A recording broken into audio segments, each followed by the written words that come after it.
Assalamualaikum warahmatullahi wabarakatuh. Perkenalkan kami dari kelompok 4 mata kuliah analisa farmasi dari kelas A. Sebelumnya penghormatan kami kepada dosen pengampu Bapak Prof. Dr. Renat Insinyur Rinaldi Idrus SSI. Em, pada pada presentasi kali ini kami akan membahas tentang teknik pemisahan menggunakan FC dan HPTLC. Perkenalkan, saya sendiri, Zahra Maulida Eriska, dan dua teman saya, Gesima Lestri Angelia dan Anissa Safitri.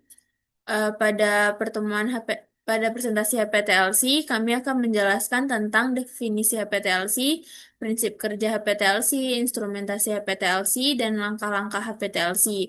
Dan juga akan ada penjelasan tentang pemilihan fase gerak, perawatan fase gerak, keunggulan dan kekurangannya, dan pengaplikasian HPTLC dalam dunia farmasi. Untuk penjelasan yang pertama akan dijelaskan oleh teman saya, Gesima Lestri Angelia.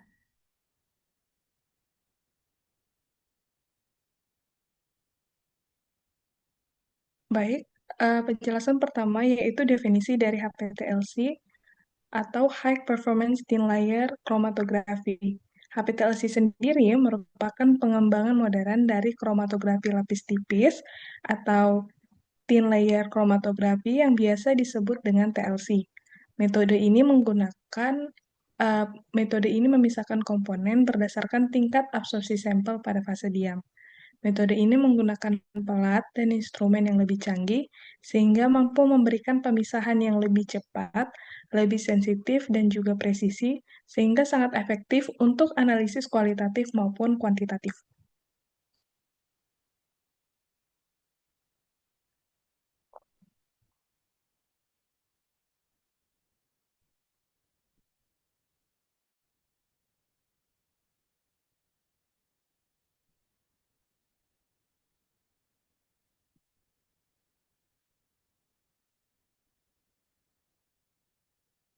Selanjutnya, eh, kita akan membahas tentang prinsip dan cara kerja dari HPTLC.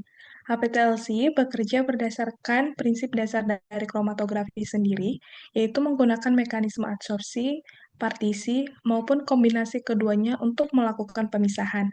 Proses ini terdiri dari beberapa langkah-langkah.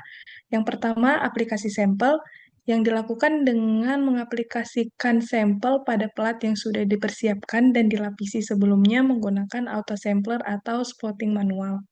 Kemudian ada pengembangan di mana pelat akan ditempatkan dalam ruang pengembangan yang jenuh dengan pelarut fase gerak. Melalui aksi kapiler, pelarut akan bergerak ke atas membawa analit bersamanya dan komponen campuran akan menyebar di sepanjang pelat tergantung pada afinitasnya terhadap fase diam atau biasa disebut dengan adsorben dan kelarutannya dalam fase gerak. Langkah yang ketiga ada pemisahan, di mana komponen yang memiliki afinitas lebih tinggi terhadap fase diam akan bergerak lebih lambat. Yang afinitasnya lebih rendah akan mengalami sebaliknya, yaitu bergerak lebih cepat. Hal ini menghasilkan pemisahan spasial komponen di sepanjang pelat. Langkah yang terakhir ada deteksi, di mana setelah pengembangan, komponen yang terpisah akan divisualisasikan menggunakan densitometer, pemindai, atau di bawah cahaya UV visible. Pengukuran kuantitatif dapat dilakukan dengan pemindaian densitometri yang mengukur absorbansi atau fluoresensi pada panjang gelombang tertentu. Selanjutnya akan dijelaskan oleh Baik, untuk instrumentasi HPTLC ini, prosedur pengujian yang telah dilakukan menunjukkan bahwa penggunaan HPTLC dapat dilihat hanya membutuhkan waktu yang singkat dan juga dapat memiliki selektivitas, sensitivitas, dan rentang dinamis analisis HPTLC, menghasilkan kromatogram puncak yang ideal dan akurat, menggunakan lebih sedikit pelarut dan menganalisis lebih banyak produk dengan sumber daya yang tersedia. Plat HPLC ini memberikan resolusi yang lebih baik, waktu analisis yang lebih singkat, dan sensitivitas deteksi yang lebih tinggi, dan juga kuantifikasi in situ yang lebih baik. Langkah-langkah yang terlibat dalam HPTLC ini ada ada 6 langkah. Yang pertama itu ada pemilihan lapisan kromatografi. Plat yang dilapisi ulang, bahan yang pendukung yang berbeda, sorben yang berbeda tersedia juga. 80% analisis menggunakan gel silika 60F, zat dasar, alkaloid dan steroid, aluminium oksida, asam amino, dipeptida, gula, dan alkaloid selulosa. Yang kedua itu ada persiapan sampel dan standarnya. Sistem pelarut yang baik adalah yang tidak memberikan apapun pada bagian depan pelarut, tetapi memindahkan semua komponen campuran dari garis dasar. Langkah ketiga yaitu aktivasi plat pradilapisi. Kotak plat yang baru dibuka tidak memerlukan aktivasi. Plat yang terpapar kelembapan tinggi atau disimpan dalam waktu lama harus diaktifkan kembali dengan menempatkannya dalam oven pada suhu 110 sampai 120 derajat Celcius selama 30 menit.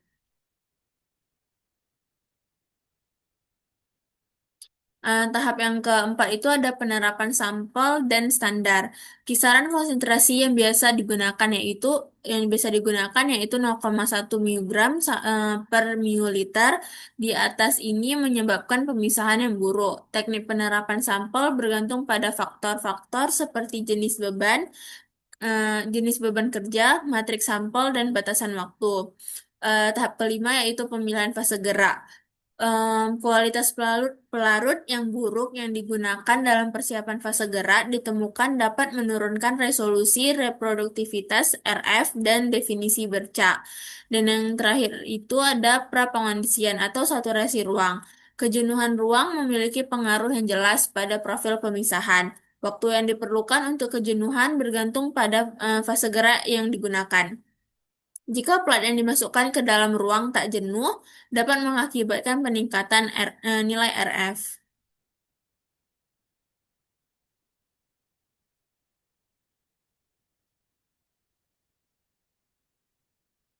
Selanjutnya akan dijelaskan oleh teman saya Anissa. Selanjutnya, di sini kita akan membahas mengenai pemilihan fase gerak.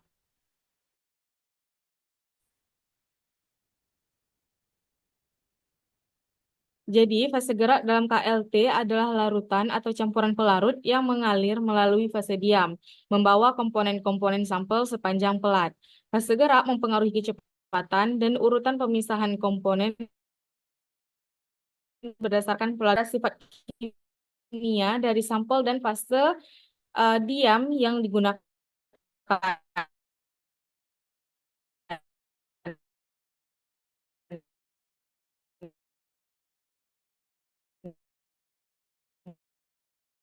Aset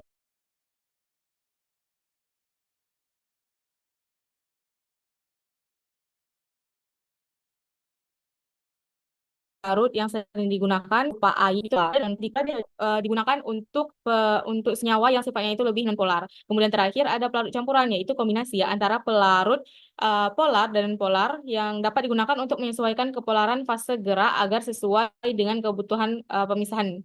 Misalnya campuran etil asetat dan heksana sering digunakan untuk mendapatkan profil pemisahan yang diinginkan.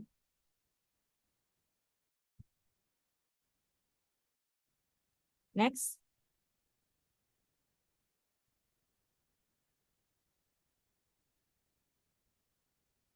Kemudian pemilihan fase gerak.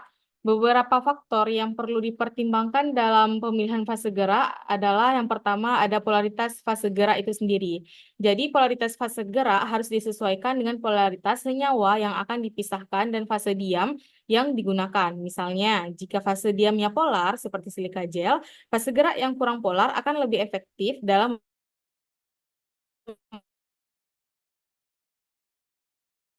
memisahkan senyawa polar tersebut. Kemudian segera untuk memindahkan komponen sampel melalui fase diam. Fase gerak yang lebih polar cenderung memiliki kekuatan elusi yang lebih tinggi pada fase diam polar. Selanjutnya, berdasarkan kompatibilitas dengan fase diam. Fase gerak harus kompatibel dengan fase diam, artinya tidak boleh melarutkan atau merusak fase diam. Kemudian ada resolusi pemisahan. Nah, di sini pemilihan fase gerak yang tepat memungkinkan pemisahan yang tajam antara komponen-komponen campuran yang diukur dengan nilai retardation factor atau RF. Nilai RF adalah rasio jarak yang ditempuh oleh komponen terhadap jarak yang ditempuh oleh fase gerak.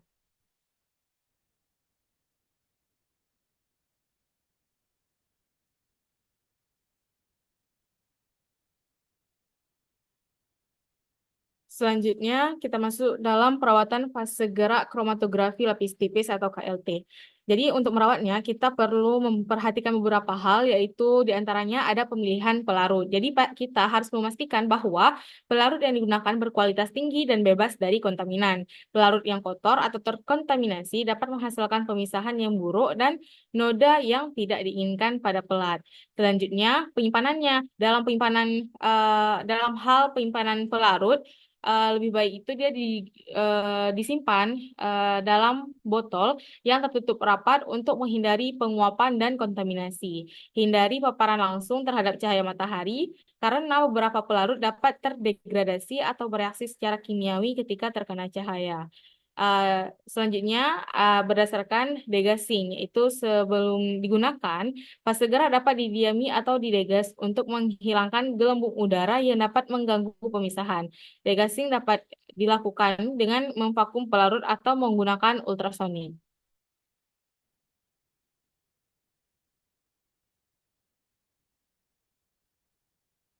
Adapun keunggulan dari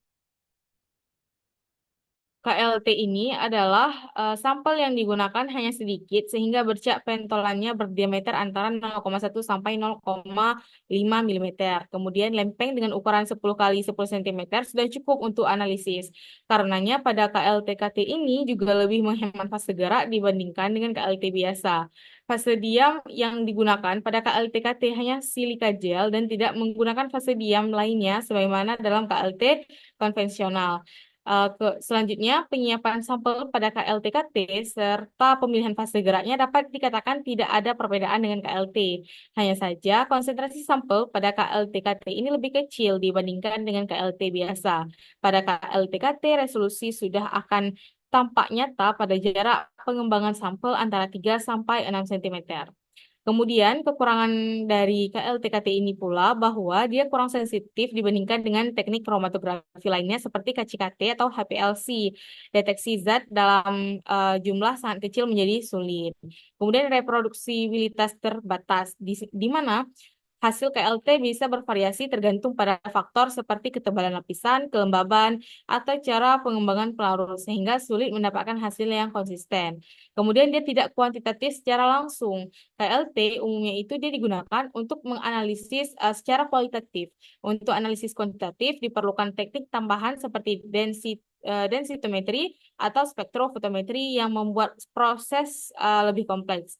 Selanjutnya, kekurangannya itu resolusinya itu terbatas. KLT dia kurang efektif untuk memisahkan campuran yang sangat kompleks atau senyawa yang sangat mirip karena keterbatasan daya pisahnya. Kemudian dia tidak otomatis. Proses penggunaan pemisahan berdasarkan KLT ini dia masih banyak digunakan secara manual dari penotolan hingga pengembangan dan deteksi sehingga lebih memakan waktu dan rawan kesalahan stabilitas fase diam.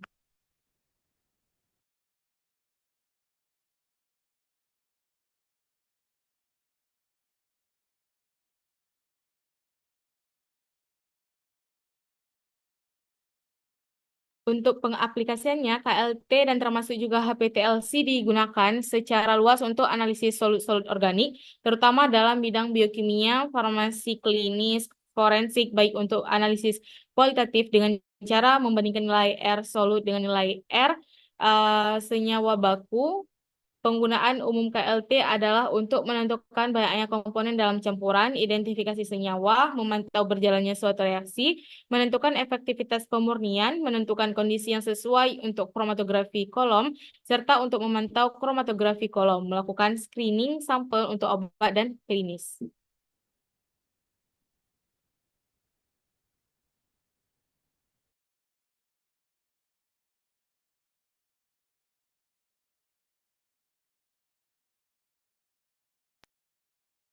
Baik, selanjutnya kita akan membahas tentang SFC atau Supercritical Fluid Chromatography.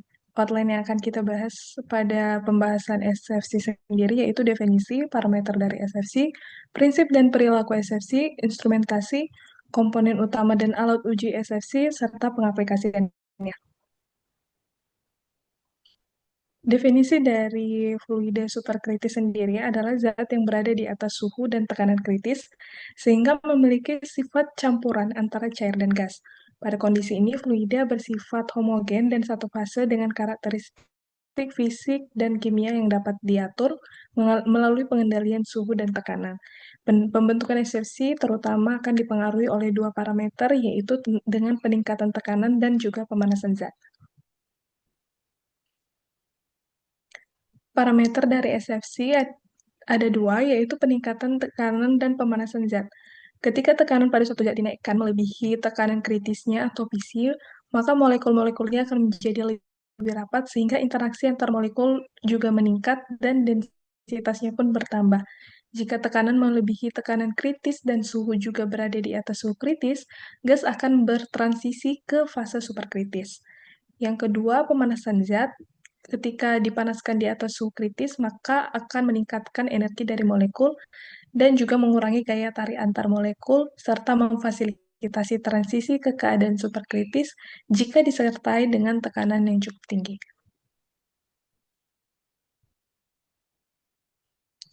Prinsip dan perilaku SFC sendiri terbagi menjadi beberapa. Yang pertama ada transisi fase, yaitu pergeseran dari gas ke fluida superkritis yang terjadi pada titik kritis, di mana batas fase akan menghilang dan sifat-sifat fluida akan menjadi kontinum. Densitas dan kompresibilitas zat akan berubah secara signifikan pada titik ini. Kemudian ada pengaturan melalui tekanan dan suhu, di mana modifikasi pada tekanan dan suhu yang dilakukan secara presisi akan memungkinkan sifat SFC disesuaikan untuk aplikasi tertentu, seperti untuk ekstraksi, media reaksi, atau pemrosesan material. Kemudian, ada diagram fase di mana perilaku SFC dapat divisualisasikan pada diagram fase dengan sumbu, tekanan, dan suhu, yang akan membedakan antara wilayah padat, wilayah cair, wilayah gas, dan wilayah superkritis. Titik kritis sendiri akan menandai batas di mana perbedaan fase menghilang. Selanjutnya akan dijelaskan oleh teman saya, John. Nah, instrumentasi dari SFC. Eh, Berikut adalah gambar alat yang digunakan pada teknik SFC. Instrumentasi kromatografi fluida superkritis ini terdiri dari pompa, oven, injektor, kolom, pengatur tekanan balik, dan detektor. SFC menggunakan fluida superkritis sebagai fase bergerak yang biasanya CO2 dan memiliki karakteristik yang mirip dengan HPLC, tetapi dengan beberapa modifikasi untuk menjaga fase gerak dalam keadaan superkritis.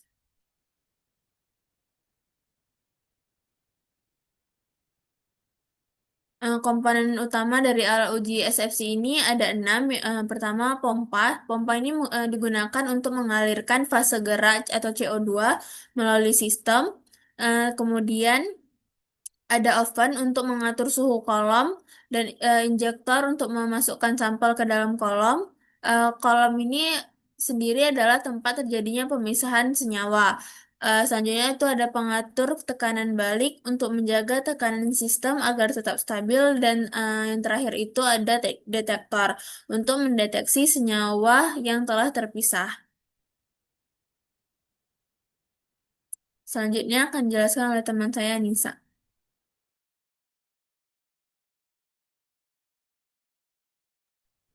Keunggulan dari ekstraksi fluida superkritis ini, dia lebih efisien karena waktu ekstraksi lebih pendek, tidak beracun, dan alternatif ramah lingkungan, kemurnian, dan kelarutan yang lebih tinggi, dan biaya ekstraksi pelarut lebih rendah karena sistem dalam ekstraksi fluida superkritis. Pelarutnya dapat didaur ulang atau recycle dan mengurangi masalah yang terkait dengan degradasi termal senyawa secara signifikan. Kekurangannya itu, kita dapat ketahui bahwa Kerugian utamanya dari ekstraksi CO2 fluida superkritis bahwa ekstraksi komponen polar sangat dibatasi oleh kekuatan pelarut CO2. SFC merupakan instrumen baru sehingga belum banyak diterapkan atau mahal. Kemudian dia tidak mampu dalam mengelusi senyawa ionik moderat atau senyawa yang sangat polar. Dapat diatasi dengan menambahkan fluida lain sebagai molekul. Selanjutnya,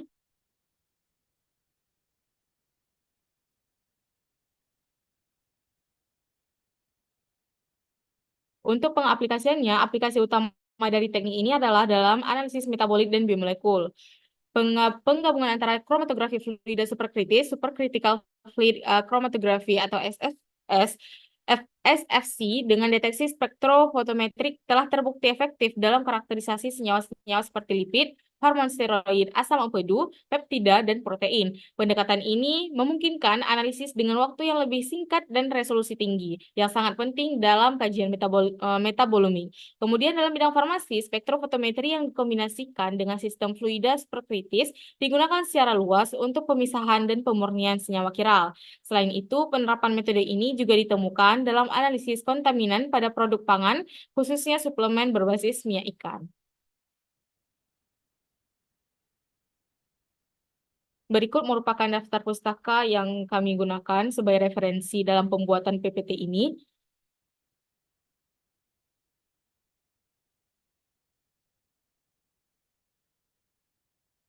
Sekian, terima kasih atas perhatiannya. Semoga apa yang kami paparkan bisa menjadi manfaat dan bisa digunakan dalam kehidupan sehari-hari. Mohon maaf atas kekurangannya. Wabillahi taufiq wal hidayah. Wassalamualaikum warahmatullahi wabarakatuh.